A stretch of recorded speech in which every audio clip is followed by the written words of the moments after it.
some noise, hit rewind, breathe it in. Your permission to reflect and reset begins. Dr. Saarah, the mind is high. Brian gets the heart just right. Lena, the coach to ignite. Oh, pause the noise, reset and reset. Pause the noise, reset and reset. Your time, your space, your life, your best. Pause the noise, reset and reset. Hey, everybody, welcome to another episode of Pause the Noise, where we give you permission to reflect and reset.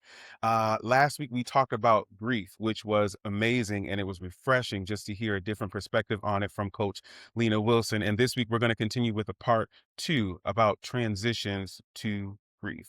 Lena. So, hey everyone, welcome. This is part 2, as Brian said. As we talk about grief, we're actually going to weave the topic of transitions in today because very often when we're going through different changes in life, we don't conceptualize that we might actually be in a grieving process.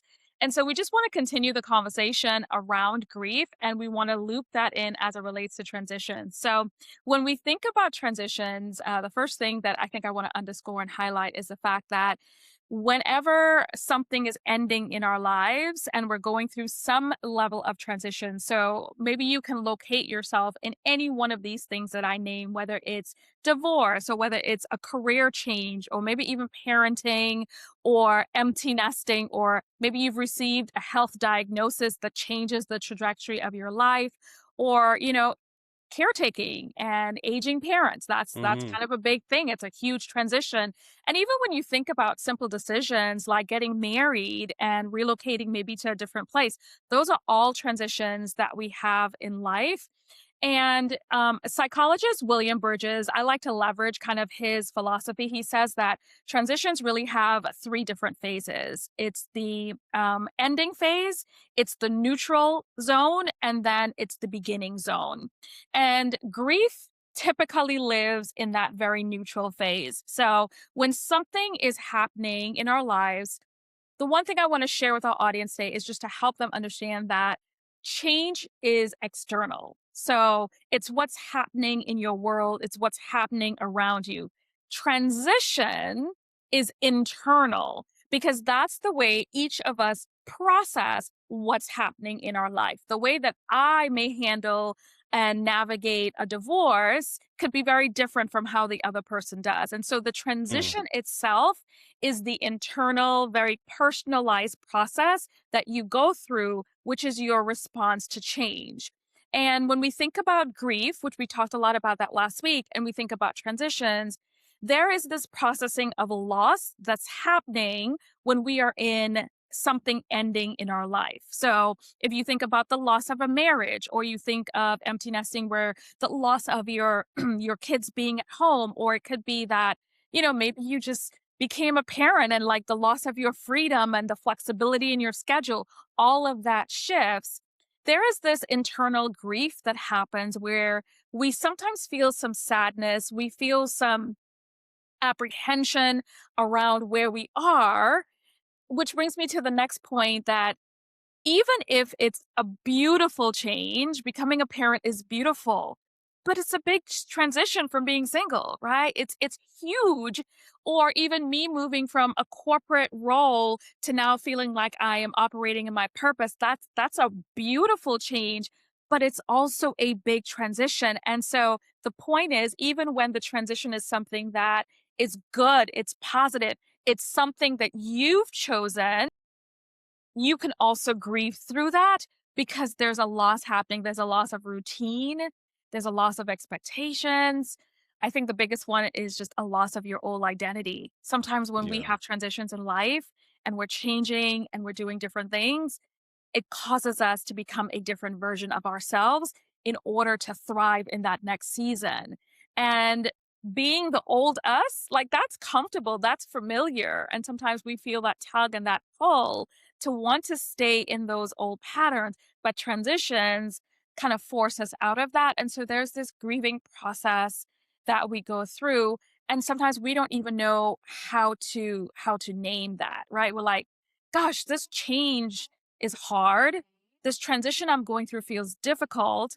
I feel really heavy, but not everyone knows how to articulate that as grief. And so the purpose of this episode is really just to help our audience to see that, hey, there is grief that happens when you go through a significant life change. And it doesn't mean it happens every single time, but anytime there is loss, when we defined grief last week, we said that grief is typically the loss of anything happening in our lives, not necessarily designated only to death, but when we're experiencing some type of loss. And so the grief that you experience is normal. You can grieve even when something happy, something great is happening. And it is so important to give yourself grace when you recognize that, gosh, I'm really grieving this thing. It can be the smallest shifts sometimes, but there's something happening internally. And I don't think people always see transition as something internal. They say, oh, it's just a change. No, it's how you're actually processing that change. And whether you're doing that with healthy coping mechanisms or not so healthy. Because sometimes, if we don't know how to cope, then we can easily, fall into the space of unhealthy. So I can even think about when I was going through my divorce, like I wouldn't say I was healthy. I had a healthy approach in the very beginning. I felt like I was in survival mode. My entire world felt like it had shattered. And here it is, the divorce is the external change happening in my life. But how I processed that transition internally was not very good at all. I was very depressed. I was extremely sad. And here it is, I have this little infant baby that I'm now a single mom to, and I'm trying to navigate that space. And so understanding that transitions can really shake your world, understanding that you may go through a grieving process, but also understanding that when you recognize, and we touched on this last week, when you recognize that you are grieving or you recognize that the transition is difficult for you, then you have to name what that loss is. Be very clear about, man, what is it that I am losing in this season? Mhm. And you have to be able to allow yourself to feel those emotions. Give yourself permission to feel all of it, but also recognize that you can't stay in that neutral space of transition, right? There's the ending, there's the neutral, and then there's the beginning. And so you feel what you need to feel in that neutral phase. It's usually that phase where you're just trying to figure it all out. But then you have to figure out, how do you move through that next phase, which is the beginning or the next chapter, the next season, or healing or growth, whatever that looks like, so that you can move forward and you don't get stuck in that neutral phase, which unfortunately many people get stuck in the neutral phase, which is why, a transition coach is helpful, because, with my framework, I'm able to pull you out of that. So, as we always talk about, that's kind of the noise around transitions and grief and how it connects. But kind of tell me, what your experiences have been as it relates to different transitions that you've gone through or So change. yeah, with this noise part, I would add that when Coach Lena is talking about the feelings of it, I want to just put some verbiage to it. Like, so we're talking about it's the feelings of like lack of sleep or irritability or numbness. Like, just those are things that are just like, okay, this is happening. So like you can name that, so it's not just like you feel like it's just all blurred together. It's just different changes that you feel in that. My question would be, like, in this noise, what are some small steps to begin to like change it? Because you're talking about you have to choose how you transition. So I'm in the noise. Okay, I feel like, yes, I'm irritable, I'm losing sleep, and or I'm sleeping too much. So it's like, okay, what's the like how can I get out of that? Because I don't want people to just feel like, okay, I have that, but Yeah, so let's kind of just touch on like the stages of grief, which is a little bit different when you're going through transitions, but some of it could apply. So a lot of times when we are in a transition, we could feel some of the same emotions connected to the stage of grief, which is like the denial, the anger, we have the bargaining, and then we have the space of depression where a lot of it happens, and then we have acceptance. So what to answer your question, Brian, like some of the things that I think could help is number one, locating yourself. Like, where am I in this transition? Am I at the space where I'm just not accepting what's happening? Maybe you got a medical diagnosis and you're just having a hard time accepting it. So you're probably still in that denial phase, right? And remember, when we're in transitions, we don't go through all the phases of grief necessarily, but there is some correlation, just like we're talking about today. And so I think locating yourself is really important. What's my mindset around this change that's happening? Am I embracing it? Am I rejecting it? Am I resisting it? Because the more that you resist a change that's kind of inevitable in your life, the harder that transition is for you because you're spending all of your energy resisting versus embracing. And so there's this internal struggle that's happening that's going to cause you to feel exhausted and tired and depressed. So really trying to figure out, okay, how can I embrace what's happening? I may not like it, but how can I embrace that, right? And part of that is from a practical standpoint, it's what's my self-care in this season? How am I caring for myself as I navigate this space? What am I doing to elevate the space that I'm in right now? How am I thinking about this? How am I managing my emotions? How am I regulating my emotions, right? How am I picking myself up from that very hard space or change that could be happening?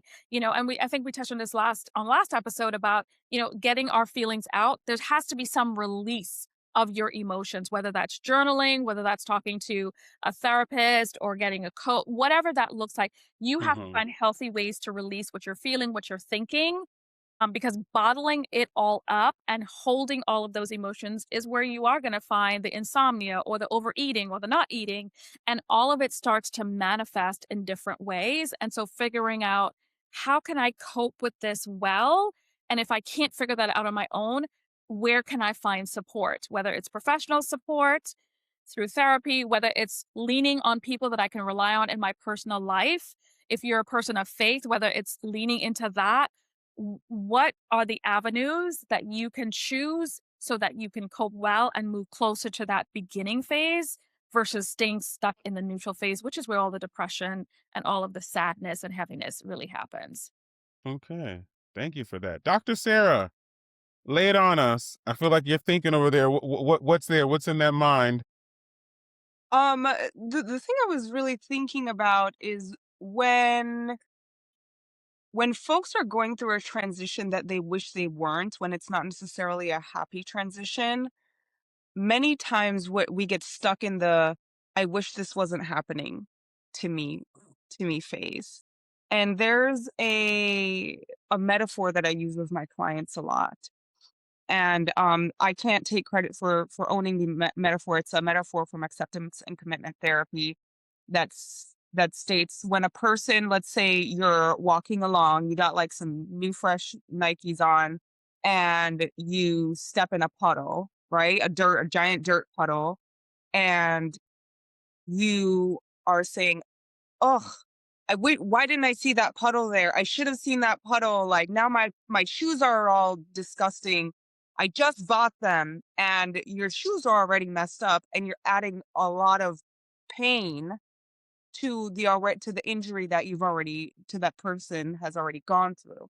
And so as we're spending so much time in the like, why did this happen? Gosh, I'm so stupid. I should have looked before I went, and reflecting on that, and like Lena was saying, not you're not in that acceptance of it. You're spending way less time figuring out, okay, maybe I need to step out of the puddle. Maybe I can clean my shoes off.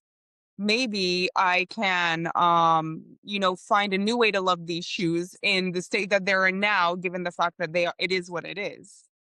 And so I think part of that work is allowing yourself that time, because everybody needs that time to grieve, right? Like the engage in the coulda shoulda wouldas, right? But getting stuck in the coulda shoulda wouldas is is where we kind of add that insult to injury, if you will. And it's kind of what I was reflecting on in that moment. And so my thought process on what I'm wondering, Lena, is how do you get folks from that place where even if we're not holding it in, even if we have community, right? I think that I'm even thinking of myself as an overthinker. I can be like, I want to dissect it and rip it apart 10,000 types, 10,000 different ways with the person that I trust. How can we get out of that space of, man, I wish this wasn't happening to me, or dissecting, why did this happen? Maybe it was this, maybe it was that, and moving forward into that acceptance, and how can I move forward in a healthy way? Yeah. So I think, Dr. Sarah, what I would say is mindset, and I think I touched on that a little bit a second ago, but when you are an overthinker, you're always thinking worst case scenario, right? So you 100%. you have this spiral that's happening and it's always worst case scenario. I don't know that I have like this magic formula, but what I will say is self-awareness is key because you have to know, first of all, what's happening internally, which is why the transition is internal. And if you know that you're an overthinker, one of the ways that you shift that is instead of thinking worst case scenario, it's like, how can I think best case scenario based on this change that's happening? And really asking yourself, what's the growth opportunity that I can take away? Now, it that doesn't come automatically when you're in the thick of the change, right? It's not something that you, oh, let me see, how can I grow here or what can I learn here? Because your emotions, if they're not regulated, will try to take over and manipulate everything that's happening.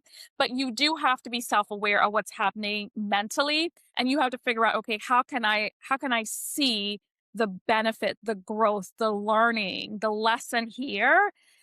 So that's one thing I would say. The second thing I would say is like, okay, well, now you're saying, well, how can I cope through this? And outside of what I've already shared, it's also making sure that you recognize that in order for you to experience any level of evolution in your life, like transition is inevitable. It's something that happens. And even if we weren't talking evolution and growth, you have to think that it's just kind of a natural part of life. And so when you embrace the fact that, hey, this is going to happen, then as you evolve as an individual, it's really challenging yourself to process it in a way that's healthy and asking yourself, is what I'm doing, what I'm thinking, how I'm responding, is this helping me to embrace the change? Or is this behavior that's causing me to resist the change? Mhm. And if the behavior or the thought is causing you to resist the change, then you really have to kind of pull yourself out of that space and figure out, how can I embrace it? And embracing it is really not necessarily always liking it, but understanding that in some cases, this change is happening because it's inevitable. This change is necessary for me to go to the next level, or this change is just a natural part of life, right? Our parents aging and us becoming caregivers, that's just the natural progression of life. Is it difficult? Absolutely. It's very difficult when you take on that caretaking hat, but it's a natural part of life and you can't reverse it. And so I think the resistance is what makes people have a harder time when they're in Sure. transition. And that resistance is also happening mentally, to your point. Like, what if I shoulda, coulda? Well, if you spend all your time there, you'll never get yourself into a space of, okay, this is happening, what's the best way I can navigate this, so that I can move forward and I don't get stuck once again in that neutral zone. Not saying it's easy. It's very, especially, I didn't talk about this, but when you have layered transitions or layered loss. So let's say you got married, you relocated to another space, and then you had a baby, and all of that happened probably, let's say, within 18 months.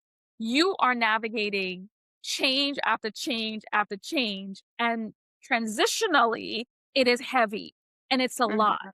And and and and layered loss almost needs external support. If you're not a very resilient person, which is something that I build into my framework, resilience is a big piece of it. If you never build your resilience and you don't make that part consistently of your daily care, if you don't have high levels of resilience, you will crumble every time something goes wrong in your life. You've got to make Mhm. it part of your self care journey to build your resilience so you don't crumble every time something significant happens in your life. I So, agree Lena, with that. oh, go ahead. No, no, go, go, go, go.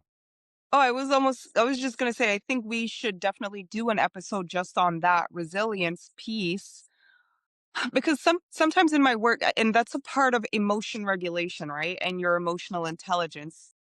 The thing that I notice is that resilience can be somewhat of a personality trait versus something that can be taught. It certainly, strategies can certainly be taught, but it takes a lot of practice. And so I think that really having a space where we help folks identify what makes a person resilient and what strategies someone can implement in their life to become resilient in that way. Yeah, And maybe yeah. even in our reset, let's talk a little bit about what are some resiliency factors that can be taught and practiced to help with these kinds of transitions. Yeah, I think that'll be an excellent idea for another episode and for the tools today, of course. Lena, I'm not trying to take all of what's going to be in the book that I know that you are going to write. However, you said that your one of your biggest transitions have. I did not know that you were going through a divorce when you had a baby. Hmm. Yes. What Mhm. was that like giving birth, thinking that I have a complete family, and then now the family is, we have a broken relationship, but yet you have to move on. And I know how women are about their children. I know how you are about your child, about the care and take in all that wants to happen and being able to give your daughter everything she wants. But now I'm going through this. What at that time you weren't a transition. What was happening? How did you even get to it? To the point that, we know, baby girl is graduating. She's gotten into college now. She's healthy and happy, but that seems like that start was just like chaotic. That's a good word. It was chaos. That's a good word. So, yes, my daughter was 9 months old when we actually separated. Wow. Chaos is a really good word, but I was not a life coach, I was not a transition coach, and I did not have any of the tools that I'm able to share. Um, I will say that, I felt very lost in that season of my life because I was now put in a position where I had to almost redesign my entire life. Mm, And my transition meant I had to grieve the loss of what I thought my future would look like with this, person I was married to. And so there was heavy grief. And if I'm honest, like that grief, I would say kind of paralyzed me for quite a bit because it's like I'm in survival mode, trying to grasp what has happened, trying to figure out, okay, where do I go from here? But yet I'm showing up. I need to show up as a mom for this new baby. And I am also a new mom. I've never been a mom before, right? mm, And I also, unfortunately, did not have a lot of community and support around me. Mhm.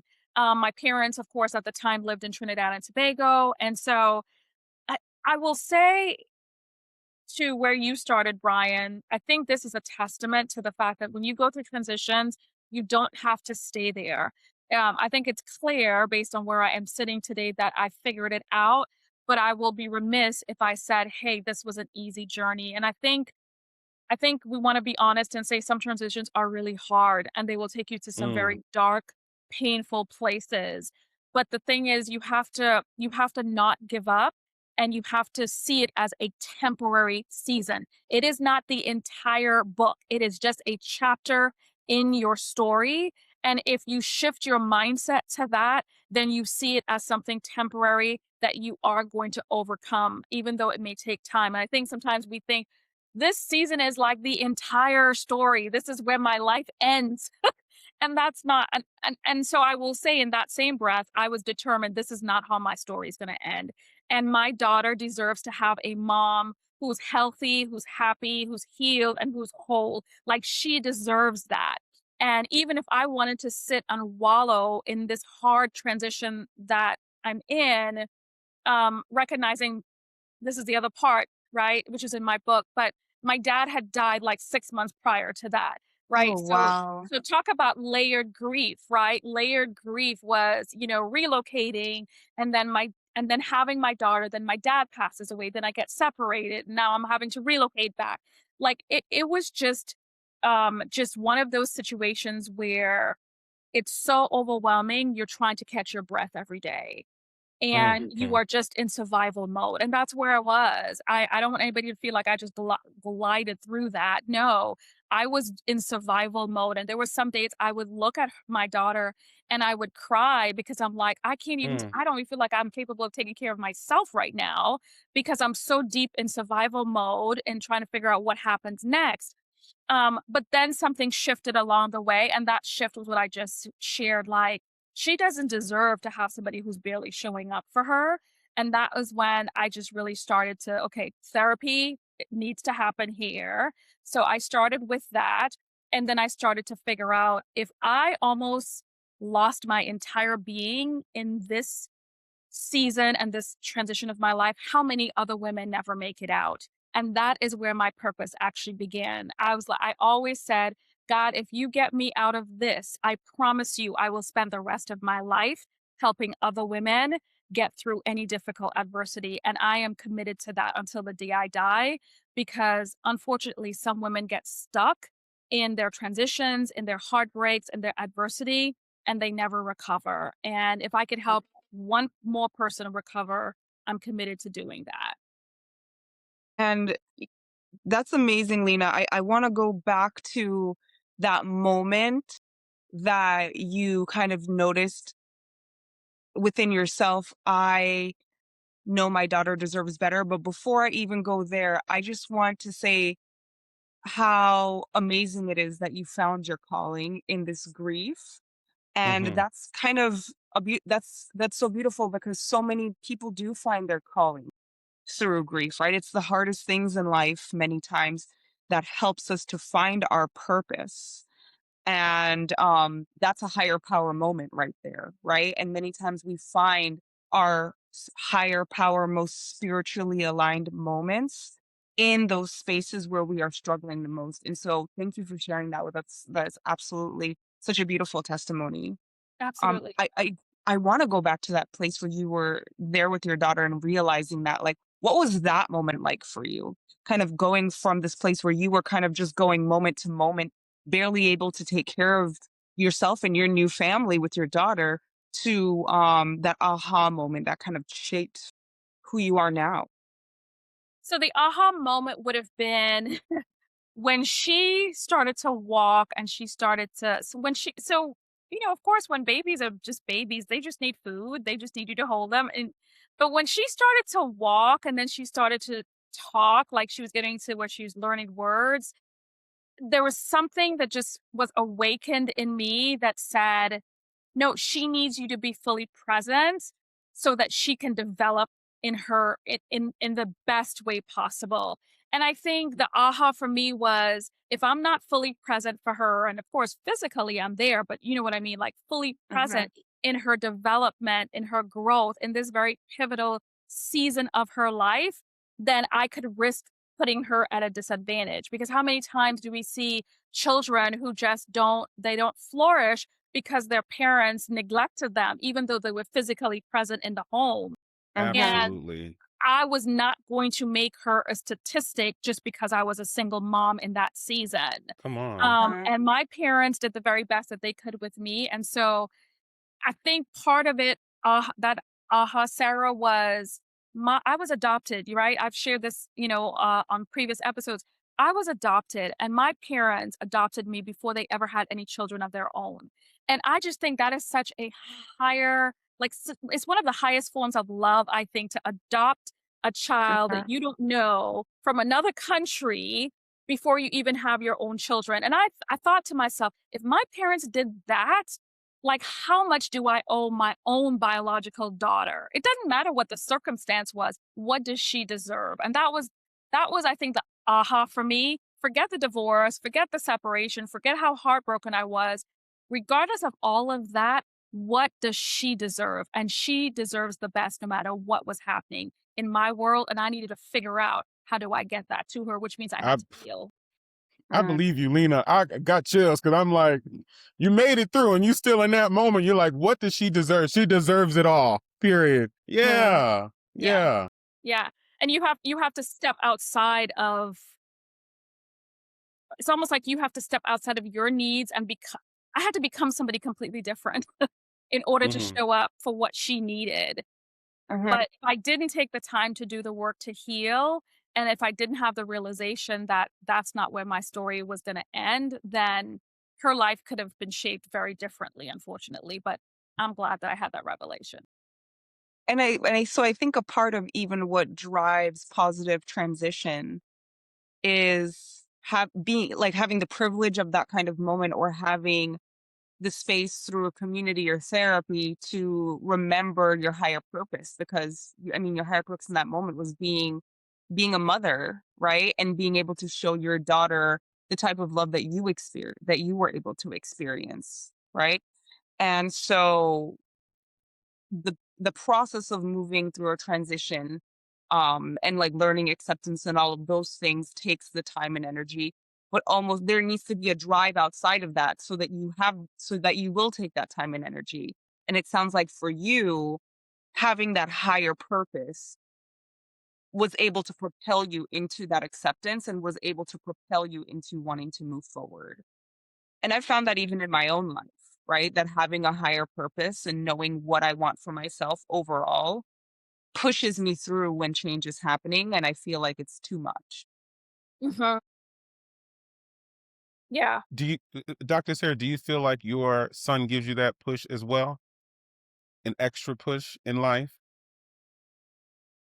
My son pushes me to slow down. I think that I'm a Mm, very driven person in general. I am just like a perpetual strategist in my mind. And so I'm very Jamaican in my energy. I will have 10 jobs and work 14 hours a day. And but what I don't do is a lot of self-care. And my son pushes me. He says, "Look at me. I need you to slow down so that you can enjoy life, because I'm enjoying life. And if you want to be with me, you have to enjoy life too." And so mm, I will say that he pushes me in that way to transition, if you That's very will, into being a kinder person to myself, so that I can slow down and be present with him. I would say that. Mhm. I've never heard it like that, but Yeah. I love it and I have an understanding now. But wow. Mhm. I 'Cause love that. in my head, and it's interesting because in my head, when I had, kids, it was like, "Okay, I need to make more money. I need to go, go, go, go, go, go, go. Need to make my wife, more comfortable. Finances, finances, finances." And when I hear you say, "I need to slow down because if you wanna be with me," because 'cause I'm thinking about that right now, my kids literally just enjoy life. "Watch me do this jump." 2 inches in Mhm. the air, sing the song with me, let's play the video Right. again, like, that's all they, they want. Oh my gosh, okay, let me get down to their level, and maybe I need to slow down a little bit, spend some more time because 'cause I'm just trying to, pay for the field trips. You want new clothes, new shoes, you wanna go for ice cream on Friday, okay, the money's always there, the electricity is on, car notes are paid, Mhm. insurance, I can do the dentist and medical because everybody keeps getting the flu. That was my life these past 2 weeks, but Mhm. yeah. Oh my goodness. Okay. Yeah. Let me slow Yeah. down a little bit a little bit too. All Yeah, I right. have a rule, right? Because if I'm allowed to, I will just work forever. I'll just keep working. And so I have a rule that when I get home, no phone, no computers, no work because he's only awake for like 2 to 3 hours during that time period. And during that time period, I just say like, you have to slow down completely and enjoy just being with your child. Mm. Because if I don't do that, then what's it all for? What's the point of work doing all of this work if not to enjoy life? Um with him. Yeah, And and I think and just, the thought of, like, how quickly our children grow. So I remember, like, Right. when my daughter was, like, your son's age, and I made the decision I had to make some sacrifices professionally because I wanted to work from home so I could be with her.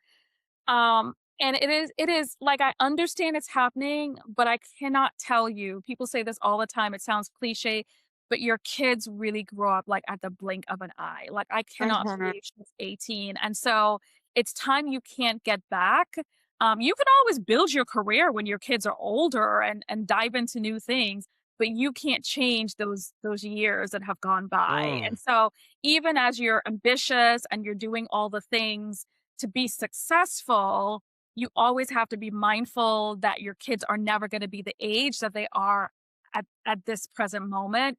And you really do have to, it's difficult sometimes, but you really do have to have those boundaries, which I love, Dr. Saarah, that you have in place. Like when I get home, no phones, no, and even now I don't do things on Fridays and Saturdays because I am literally trying to spend as much time with Rachel before she goes off to college. Mhm.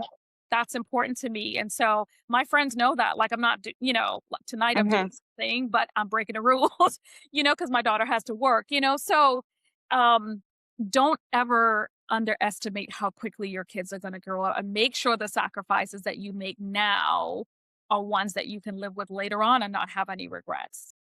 It's so true because when you think about even transitions, my son's growing so fast, I feel like every month is a transition. And I literally hold him sometimes and I feel like his babiness is like slipping through my fingers, right? And so even in some Mm-hmm. moments, I'm like, okay, in this 1 5 seconds, I'm gonna just like hold on to who he is in this moment because I know how fast it's gonna slip. Because I feel like I grieved my like not having an infant anymore, and I'll Mhm. grieve like him like being so sweet because as boys grow up, they're not gonna want to like snuggle on their mama forever. You know what I mean?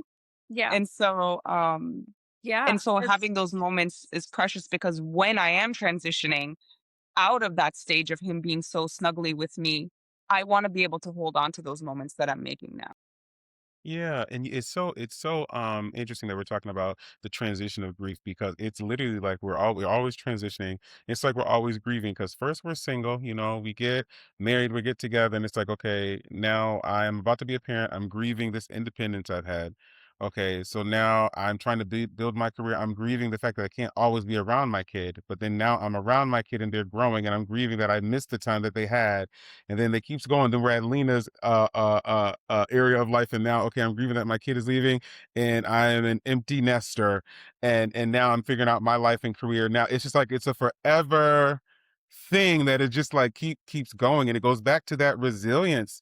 Yes, it goes back to like what tools are we using like to get through because it's a constant thing, and it seems like you really need to have some stamina like to keep going. So it's not like a one size fits all, but it's just like constantly going, constantly trying to figure it out. And I say all that to say to everyone watching, be kind to yourself in the midst of it all. Because you are always, like Lena was talking about, the layered transition. It's there, even if it's not these big, grievy things, but something's always moving, switching, and changing. But we do want to have a healthy mindset, going through it. So our body and our mind and our spirit is not breaking down, getting through. Because I don't think any of us want our kids to, okay, be successful and go off. And then once they leave, it's like, oh, okay, I finally did it. And you're like breaking down because, you didn't take care of yourself the entire time. But at least they're successful. But, it's like the Yeah. duality of it. Mhm. Hmm. Yeah. This is I great. love that. I think that's such an important tool, Brian. If you're going to have a tool for resilience, like being kind to yourself is definitely one of them. I would say the ability to pause, right? And to like Hmm. hold on to the moments, whether the moment is holding on to the grief in that moment and noticing that and being kind to yourself in that grief, or holding on to those positive, those beautiful moments, right? So that they don't slip away too fast, but you can kind of hold on to the feeling and allow that feeling to propel you forward. So I love that idea of being kind to yourself and kind of slowing down and allowing that. Yeah. So we'll end it there. Then everybody be kind to yourself. All right. I am Brian Stokes. We have Coach Lena Wilson today and Dr. Saarah Nicolas. This is another episode of Pause and Noise where we give you permission to reflect and reset.